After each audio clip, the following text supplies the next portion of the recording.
इमरान खान साहब ज़ाहिर है वो बार बार कह रहे हैं जी मैं बड़ी कोशिश कर रहा हूँ राब्ते की, हालांकि वो कुछ दिन पहले ही बयान दे रहे थे कि आर्मी चीफ का क्या काम है कि वो अपोजिशन के रहनुमाओं से मिले, मगर अब तो बाकायदा कह रहे हैं मैं बड़ी कोशिश कर रहा हूँ, मुझसे कोई वहाँ से बात नहीं करता है। मगर बॉडी लैंग्वेज उनकी अभी भी कॉन्फिडेंट है या उसका इजहार करते हैं जब भी वो अदालतों में भी पेश होते हैं कि जी आपने और भी लोग लेने हैं मुझसे इस्तेकाम पाकिस्तान पार्टी के लिए तो ले लें, क्योंकि जिसको मैं टिकट दूंगा वो जीतेगा।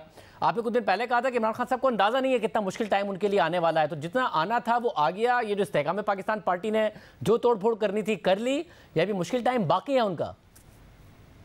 देखिए, अभी तक इमरान खान साहब बिल्कुल सूरत हाल को सही तरीके से समझने में कामयाब नहीं हुए हैं।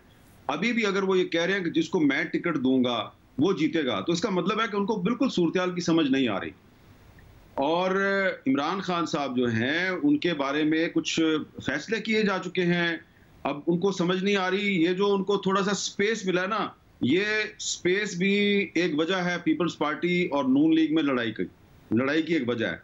पीपल्स पार्टी जो है वो ये चाहती है कि ठीक है 9 मई के काबिल मजम्मत वाकयात में जो लोग बराह रास्त मुलव्वस हैं उनके खिलाफ आपने जहां पे भी मुकदमा चलाना है आप चलाएं, लेकिन मेरी खुद बात हुई है पीपल्स पार्टी के सीनियर रहनुमाओं से, वो कहते हैं जी कि इमरान खान के खिलाफ मिलिट्री कोर्ट में मुकदमा ना चलाएं, किसी सिविल कोर्ट में, एंटी टेररिस्ट कोर्ट में चला लें मुकदमा, हाई कोर्ट में चला लें, लोअर कोर्ट्स में चला लें, उसको आप क्यों हीरो बनाते हैं?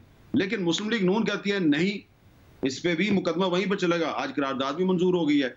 तो ये भी एक वजह है मुस्लिम लीग नून और पीपल्स पार्टी में जो एक आपको कन्फेडरेशन नजर आ रही है ना, तो दीवार के पीछे बहुत कुछ हो रहा है। अब उसका फायदा उठा रही है मुस्लिम लीग नून, क्योंकि और भी कुछ ताकतें हैं जो चाहती हैं कि इमरान खान के साथ वो हो जाए कि जो पहले पाकिस्तान में कभी नहीं हुआ।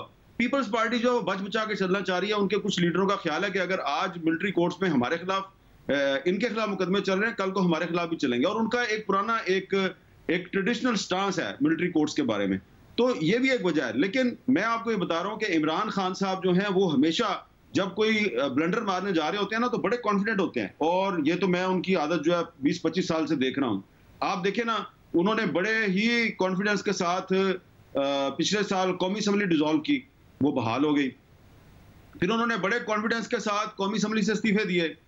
अब उनकी पार्टी कहती है जी खुदा के लिए हमारे इस्तीफे वापस ले लो, हमें वापस जाने दो। फिर उन्होंने बड़े कॉन्फिडेंस के साथ पंजाब और खैबर पख्तूनख्वा असेंबली डिसॉल्व कर दी। परवेज लाई रोकते रह गए, खुदा के लिए ना करो। महमूद खान जो है वो मैसेज भिजवाते रहे ना करो। परवेज लाई साहब को तो मुझे खुद पता है, उन्होंने मिन्नतें की, खान साहब आपको नहीं पता, ये पाकिस्तान की पॉलिटिक्स है, ये पावर पॉलिटिक्स है, ये कोई इनकलाब की पॉलिटिक्स नहीं है, ये इलेक्शन नहीं होगा यहाँ पे। परवेज लाई साहब को अभी असेंबली नहीं तोड़ी थी, उनको सारा पता था केयर टेकर चीफ मिनिस्टर कौन होगा, उसकी कैबिनेट में कौन होंगे, और वो नहीं जाएगा, 3 महीने में इलेक्शन नहीं करवाएगा। पीट पीट के उन्होंने बताया, उनकी बात किसी ने नहीं सुनी। खान साहब को यकीन था।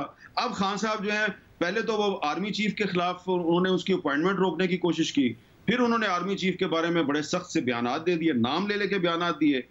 अब उनको ये समझ नहीं आ रही, अभी भी वो कहते हैं जी कि मैं आर्मी चीफ से बातचीत कर लूंगा, मैं उनकी मजबूरी हूं, क्योंकि ये लोग जो है ये जरदारी और नवाज शरीफ पे तो ये एतबार नहीं कर सकते। अल्टीमेटली इनको मेरे पास वापस आना पड़ेगा। प्रॉब्लम पता क्या है, वो खुद कह चुके हैं कि एजेंसियों में लोग बैठे हुए हैं जो मुझे इंफॉर्मेशन देते हैं। तो ये जो एजेंसियों में अगर कोई लोग बैठे हुए हैं जो इंफॉर्मेशन देते हैं, तो मुझे लगता है कि वो इमरान खान साहब के साथ डबल गेम कर रहे हैं, वो उनको गलत इंफॉर्मेशन दे रहे हैं। मगर साहब, और इस सब में ये बताइएगा कि जो इंतखाबात हैं वो ऑफ द रिकॉर्ड भी ऑन द रिकॉर्ड भी अगर हुकूमत के लोगों से बात करें तो वो कहते हैं हमें सूट करता है कि हम अक्टूबर नवंबर में इलेक्शन हो, हम अपना वक्त पूरा करके जाएं, मगर फिर भी क़यास आराइयाँ आती रहती हैं कि शायद इंतखाबात ना हो। इंतखाबात होने जा रहे हैं अक्टूबर नवंबर में या नहीं होने जा रहे हैं?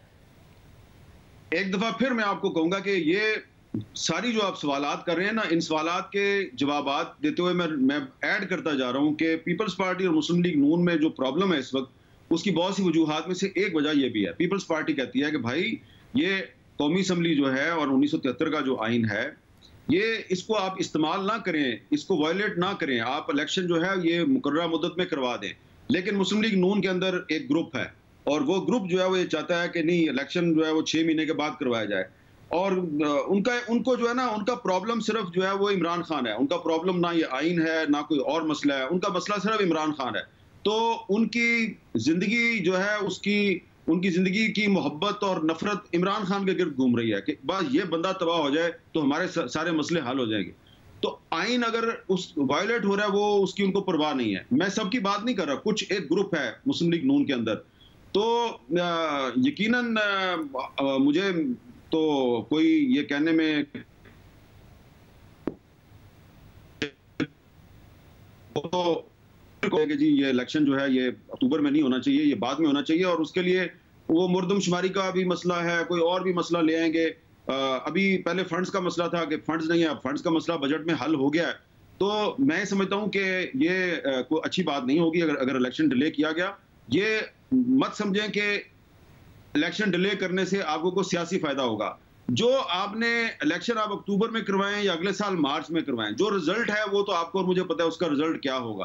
तो जब रिजल्ट का ऑलरेडी आपको और मुझे पता है, तो फिर इलेक्शन डिले करने का क्या फायदा है भाई? करवा दो इलेक्शन। पहले भी पाकिस्तान में इलेक्शन जो है वो कंट्रोवर्शियल थे, मुतनाज़ा थे। आइंदा इलेक्शन तो बहुत ही मुतनाज़ा होगा। तो उसको आगे डिले करने का क्या फायदा? जो भी करना है आप अक्टूबर में कर लें।